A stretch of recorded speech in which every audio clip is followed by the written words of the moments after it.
Hello students, तो चलिए आज हम लोग स्टार्ट करने वाले हैं एडेप्टेशन इन एनिमल्स। तो हम देखते हैं कि एनिमल्स किस तरीके से एडेप्टेशन करते हैं। चलिए स्टार्ट करते हैं। सबसे पहले हम लोग देखते हैं कि एडेप्टेशन इन कंगारू रैट। कंगारू रैट में किस तरीके से एडेप्टेशन होता है। तो जब हम लोग कंगारू रैट की बात करते हैं तो बेसिकली ये नॉर्थ अमेरिकन डेजर्ट में पाए जाते हैं। नॉर्थ अमेरिकन ये नॉर्थ अमेरिकन डेजर्ट में पाए जाते हैं और ये जितनी भी इनकी वाटर की रिक्वायरमेंट होती है ये उसको पूरा करते हैं अपने बॉडी फैट का ऑक्सीडेशन करके। तो हम लोग यहाँ क्या लिख सकते हैं, जो बॉडी फैट है इनका, बॉडी फैट, उसका ये लोग क्या करेंगे, ऑक्सीडेशन, या हम लोग बोल सकते हैं इंटरनल ऑक्सीडेशन। तो ये तो हमें पता ही है, ऑक्सीडेशन से हमारा H2 बाहर निकलता है। तो एज अ बाई प्रोडक्ट इनको क्या मिल जाएगा, पानी, जिससे कि ये क्या है, अपनी वाटर की रिक्वायरमेंट को फुलफिल कर पाएंगे। क्यों? क्योंकि ऐसी एरियाज में पानी की कमी होती है और इन लोगों को अपने वाटर को बचा के रखना होता है। ये अपने वाटर को स्टोर कर लेते हैं और जब अपने बॉडी फैट का ये ऑक्सीडेशन करवाते हैं तो इन्हें वाटर फिर से मिल जाता है एज अ बाई प्रोडक्ट। तो पहला तो अडेप्टेशन ये हो गया कि इन्होंने अपना बॉडी फैट का क्या, इंटरनल ऑक्सीडेशन किया। और दूसरी चीज क्या आती है, ये अपने यूरिन को भी कंसंट्रेट करते हैं। Concentrate urine. अब ये यूरिन को क्यों कंसंट्रेट करते हैं, अब ये यूरिन को इसलिए कंसंट्रेट करते हैं ताकि बहुत कम वाटर का जो रेशियो है वो एक्सक्रीट हो, less water, so that less water go outside या excrete from their body। इसका वाटर कम बाहर जाए। जब उसकी डाइल्यूशन बहुत ज़्यादा होगी, हम लोग बोलेंगे कि कंसंट्रेट कर दिया, मीन्स किसी चीज़ को कंसंट्रेट जब हम लोग करते हैं तो वो बहुत ही, उसमें पानी का जो कंसंट्रेशन होता है बहुत कम हो जाता है। मतलब उसमें वाटर क्या है, डिक्रीज हो जाता है। जब किसी चीज़ को हम लोग कंसंट्रेट करेंगे तो उसमें क्या है, पानी कम हो जाएगा। तो पानी कम हो जाएगा तो अगर उस मटेरियल को हम लोग देखें तो वो बहुत गाढ़ा होगा, या हम लोग बोल सकते हैं कि ये अपने जो यूरिन को है इसी वजह से कंसंट्रेट कर रहा है ताकि ये और वाटर को स्टोर कर सके। क्या कर सके, स्टोर कर सके, to store more water for further use. ये इसी वजह से कंसंट्रेट कर रहा है अपनी यूरिन को। पहले तो इसने क्या किया, अपने बॉडी फैट का इंटरनल ऑक्सीडेशन किया जिससे इसको पानी मिल गया बाई प्रोडक्ट के फॉर्म में। फिर दूसरा, ये वाटर लॉस को बचाने के लिए क्या एडेप्टेशन शो कर रहा है, एक तरीके से इसने मैकेनिज्म क्या अपनाई हुई है कि ये अपने यूरिन को कंसंट्रेट कर रहा है जिससे कि वाटर लॉस कम होगा। मीन्स एक्सक्रीशन के थ्रू जो वाटर है वो कम जाएगा, एक्सक्रीटरी प्रोडक्ट के साथ वाटर कम जाएगा। ये तो हो गया हमारा एडेप्टेशन कंगारू रैट के लिए। अब हम लोग बात करते हैं डेजर्ट लिजार्ड की। तो डेजर्ट लिजार्ड भी हमारी एडेप्टेशन शो करती है। तो चलिए देखते हैं कि डेजर्ट लिजार्ड किस तरीके से एडेप्टेशन शो करती है। तो ये बेसिकली करती क्या है, जो हमारी डेजर्ट लिजार्ड है, मान लीजिए ये है, तो सन से क्या करेगी, हीट एब्जॉर्ब करेगी, हीट को एब्जॉर्ब करेगी। सन से क्या है, हीट को एब्जॉर्ब किया। ये हमारी लिजार्ड है कोई भी, इसने सन से हीट को एब्जॉर्ब किया। हीट को एब्जॉर्ब ही क्यों कर रही, जब इसका बॉडी टेम्परेचर कम था, व्हेन इट्स बॉडी टेम्परेचर और लेस। जब बॉडी टेम्परेचर कम था तो इसने क्या किया, हीट को एब्जॉर्ब किया और उसके बाद इसने क्या किया, मूव कर गई। उसके बाद ये मूव कर गई एम्बिएंट टेम्परेचर में। तो हम लोगों ने बोला कि सबसे पहले तो जब इसकी बॉडी का टेम्परेचर कम था तो इसने हीट को एब्जॉर्ब किया, उसके बाद वो मूव कर गई शेड में, या जहाँ पर छाँव थी। जैसे ही एम्बिएंट टेम्परेचर जो क्या था, वो बढ़ना शुरू हुआ, मतलब टेम्परेचर जैसे ही बहुत ज़्यादा होना शुरू हुआ, मीन्स इसने अपनी रिक्वायरमेंट को फुलफिल कर लिया, हीट एब्जॉर्ब कर ली इसने सन से। उसके बाद ये मूव कर गई छाँव में। तो पहली चीज़ तो ये हो गई। और सेकेंडली हम लोग बोल सकते हैं कि कुछ ऑर्गेनिज्म होते हैं जैसे ग्राउंड हीट से बचने के लिए, ग्राउंड हीट होती है हमारी, उससे बचने के लिए क्या है, बरों के अंदर चले जाते हैं, मूव इनटू बरोज। तो ये क्या एक तरीके का बिहेवियरल एडेप्टेशन शो कर रहे हैं, मतलब ये अपना बिहेवियर शो कर रहे हैं। जैसे इसने ये क्या किया, हीट को एब्जॉर्ब किया और मूव कर गई, तो इसका ये बिहेवियर था। और जैसे ही ग्राउंड हीट ज़्यादा हुई, अब वो बरों में मूव कर गया, तो वो क्या है, बिहेवियरल एट्रीब्यूट है। जिस एट्रीब्यूट्स की हम लोगों ने बात की थी, वो यहाँ पर क्या है, बिहेवियरल एट्रीब्यूट ये शो कर रहे हैं या बिहेवियरल रिस्पॉन्स दे रहे हैं इन्वायरमेंट के अकॉर्डिंग। तो कंगारू रैट में हम लोगों ने देख लिया कि बॉडी फैट का इंटरनल ऑक्सीडेशन किया तो उन लोगों को वाटर मिला। उसके बाद इन्होंने एक और मैकेनिज्म शो की कि अपने यूरिन को कंसनट्रेट किया ताकि वाटर लॉस कम हो और ये उस वाटर को फिर से यूज़ कर सकें।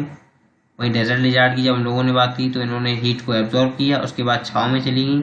जैसे ही टेम्परेचर ज़्यादा होना शुरू हुआ तो ये छाँव में चली गई। मीन्स अपनी रिक्वायरमेंट पूरी करने के बाद इन्होंने क्या किया, बिहेवियरल एट्रीब्यूट शो किया कि ये शेड एरियाज में चली गई। और कुछ ग्राउंड हीट से बचने के लिए कुछ ऑर्गेनिज्म क्या करते हैं, बरों के अंदर चले जाते हैं।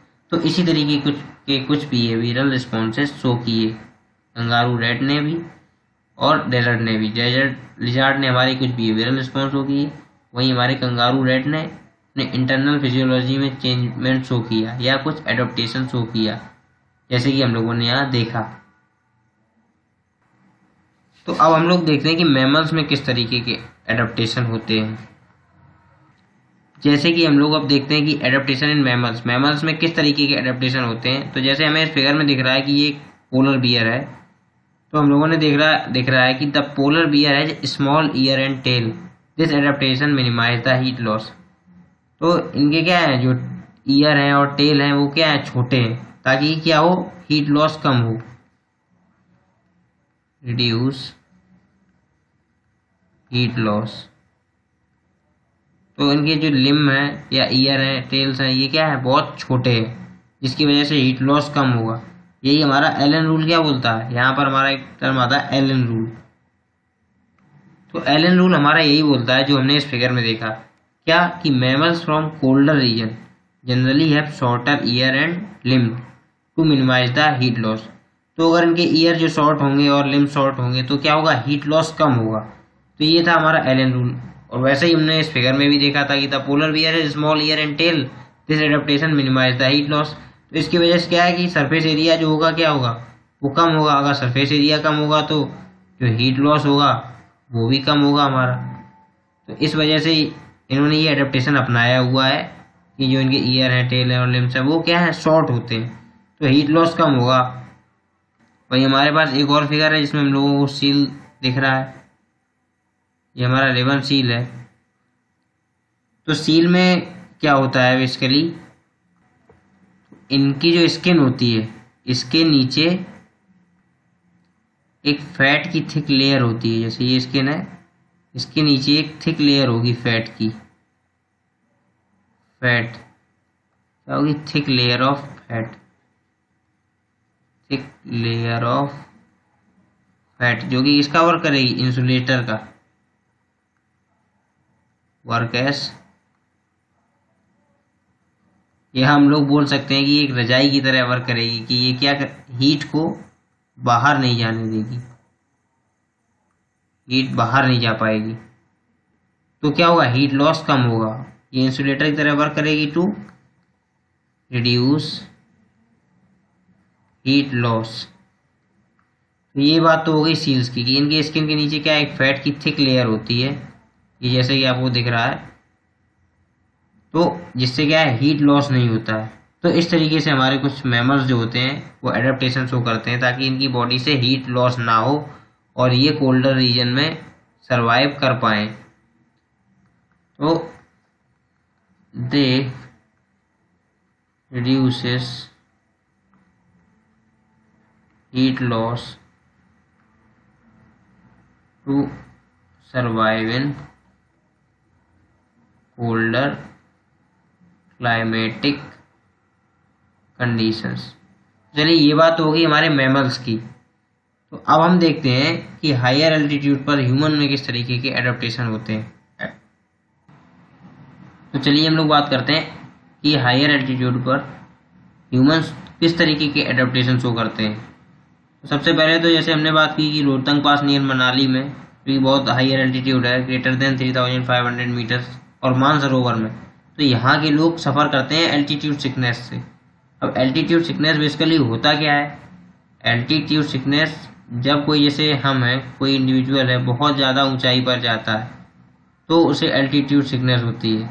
एल्टीट्यूड सिकनेस में बेसिकली क्या है कि वहाँ पर एटमॉस्फेरिक प्रेशर बहुत कम होता है जब हम लोग बहुत ऊंचाई पर जाते हैं, और ऑक्सीजन भी कम मिलती है, जिसकी वजह से जो इंडिविजुअल है उसको कुछ प्रॉब्लम्स आती हैं बॉडी में, और उन्हीं प्रॉब्लम्स को हम लोग कहते हैं एल्टीट्यूड सिकनेस। मतलब हाइयर एल्टीट्यूड या बहुत ज़्यादा ऊंचाई पर जाने की वजह से जो प्रॉब्लम्स आती हैं, उन्हीं प्रॉब्लम्स की वजह से ये टर्म आया है एल्टीट्यूड सिकनेस। इसमें सबसे अगर हम लोग बोलेंगे किस तरीके की प्रॉब्लम आती हैं, तो बेसिकली हम लोग बोलेंगे कि nausea, fatigue and heart palpitation. तो ये ऐसी कुछ हमारे साथ प्रॉब्लम्स आती हैं। ब्रीदिंग में प्रॉब्लम होगी, ब्रीदिंग प्रॉब्लम आएगी, थकान हो जाएगी, हमारा हार्ट जो है बहुत तेज़ी से पल्पिटेट करेगा, वॉमिटिंग भी आ सकती है। तो इसी तरीके की जो प्रॉब्लम आती है यही एल्टीट्यूड सिकनेस की वजह। तो इसी तरीके की सिकनेस को हम लोगों ने बोला कि ये एल्टीट्यूड सिकनेस है या बहुत ज़्यादा ऊंचाई पर जाने की वजह से आई है। तो ऐसा होता क्यों है बेसिकली कि ऊपर जो है कि लो एटमॉस्फेरिक प्रेशर है और ऑक्सीजन भी कम है, तो उससे क्या होता है, हमारी बॉडी को ऑक्सीजन कम मिल पाती है, तो ये सारी प्रॉब्लम्स क्रिएट हो जाती हैं। जब हमारी बॉडी को ऑक्सीजन कम मिलेगी तो ये सारी प्रॉब्लम्स क्रिएट होंगी। अब यहाँ पर हमारी बॉडी क्या क्या एडॉप्टेशन शो करती है, यही तो हम लोग इस चैप्टर में पढ़ रहे हैं कि मान लीजिए अगर हम लोग हाइयर एल्टीट्यूड पर चले भी गए, अब अगर हमारी बॉडी कुछ चेंजेस शो ना करे तो हम लोग तो वहाँ सर्वाइव ही नहीं कर पाएंगे, डेथ हो जाएगी हम लोगों की। लेकिन नहीं, ऐसा नहीं होता है, हमारी बॉडी कुछ चेंजेस शो करती है जिसकी वजह से हम वहाँ सर्वाइव कर पाते हैं। और जो इंडिविजुअल वहाँ पहले से रह रहे हैं उन्होंने वहाँ के एनवायरमेंटल कंडीशन के हिसाब से अपने आप को अडेप्ट कर लिया है। लेकिन जो नया इंडिविजुअल जाएगा उसे ये प्रॉब्लम फेस करनी पड़ेगी स्टार्टिंग में, इनिशियली कोई भी हो उसे ये प्रॉब्लम फेस करनी ही पड़ेगी, क्योंकि वहाँ एटमॉस्फेरिक प्रेशर कम होता है और ऑक्सीजन भी कम होती है। लेकिन हम लोग जिस एरिया में थे वहाँ तो ऑक्सीजन की अवेलेबिलिटी बहुत ऑप्टिमम लेवल पर थी, बहुत ही पर्याप्त मात्रा में ऑक्सीजन थी, तो हम लोग ईजिली ऑक्सीजन ले पा रहे थे। लेकिन जैसे ही हम लोग ऊपर की तरफ गए वहाँ एटमॉस्फेरिक प्रेशर जो था वो क्या था, कम था, और ऑक्सीजन भी कम थी, तो हमारी बॉडी में क्या हुआ, प्रॉब्लम्स आई। तो अब हमारी बॉडी इन सारी प्रॉब्लम से कैसे बचती है, how our body cope up with such circumstances. तो ऐसी परिस्थितियों में हमारी बॉडी किस तरीके से बचती है या किस तरीके से रिस्पॉन्स देती है। पहला तो है आरबीसी प्रोडक्शन बढ़ जाएगा, आरबीसी प्रोडक्शन इंक्रीज। हमारी बॉडी में क्या, आरबीसी प्रोडक्शन बहुत ज़्यादा होने लगेगा, और ब्रीदिंग रेट भी बढ़ जाएगा, ब्रीदिंग रेट। अब अगर ब्रीदिंग रेट बढ़ेगा तो क्या होगा, ऑक्सीजन ज़्यादा अंदर जाएगी, तो इससे क्या है, प्रॉब्लम नहीं आएगी। अब ब्रीदिंग रेट बहुत ज़्यादा बढ़ा, पहले हमारा ब्रीदिंग रेट नॉर्मल था क्योंकि हमारे पास ऑक्सीजन भी बहुत ज़्यादा थी, लेकिन अब ऑक्सीजन कम है और हमारी बॉडी को ऑक्सीजन उतनी ही चाहिए जितनी हम यहाँ नीचे ले रहे थे, तो उसकी वजह से क्या होगा, ब्रीदिंग बहुत फास्ट होगी, जिसकी वजह से पर्याप्त ऑक्सीजन अंदर जाएगी। तो ये दो चीज़ें हम लोगों ने देखी कि आरबीसी प्रोडक्शन इंक्रीज हो जाएगा और ब्रीथिंग रेट इंक्रीज हो जाएगा। अब ये कंडीशन जो है इसको हम लोग और किस तरीके से दूर कर सकते हैं, और हम लोग ऐसा क्या करें कि ये जो हमारा एल्टीट्यूड सिकनेस है वो ना हो। तो इसके लिए हमारे पास एक टर्म आता है एसिलिमेटाइजेशन।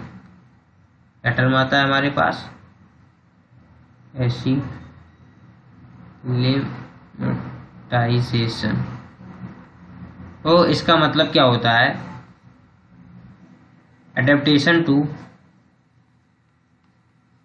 न्यू इन्वायरमेंट और एल्टीट्यूड। तो इसका मतलब क्या है, अगर हम लोग अपने फिगर से समझना चाहें कि जहाँ पर ऑक्सीजन बहुत ज़्यादा थी, अगर हम फिर से वापस आ जाएं नीचे या नए क्लाइमेट में चले जाएं जहाँ पर ऑक्सीजन बहुत पर्याप्त मात्रा में है, तो हम वहाँ सर्वाइव कर पाएंगे। तो एक्लिमेटाइजेशन का मतलब यही होता है कि एडेप्टेशन टू न्यू इन्वायरमेंट और एल्टीट्यूड। हम ऐसी जगह पे चले जाएं जहाँ पर कंडीशन फेवरेबल हो। तो जैसे ही हम ऐसी जगह पर जाएंगे जहाँ पर ऑक्सीजन होगी सही मात्रा में, तो 2-3 दिन में जो है हमारी बॉडी एल्टीट्यूड सिकनेस से दूर हो जाएगी। मीन्स ब्रीथिंग प्रॉब्लम जो हमारी होंगी वो क्रिएट नहीं होंगी, थकान नहीं होगी, थकान भी खत्म हो जाएगी, और हार्ट रेट जो है, पल्पिटेशन रेट है, वो भी नॉर्मल आ जाएगा, और ब्रीदिंग रेट भी हमारा नॉर्मल आ जाएगा। तो यही इसी तरीके से जो हमारे ह्यूमंस हैं वो हायर एल्टीट्यूड पर कुछ एडेप्टेशन शो करते हैं, जो कि हमने यहाँ देखे। Thank you very much. ऐसे ही पढ़ते रहिए। All the very best. Thank you for watching.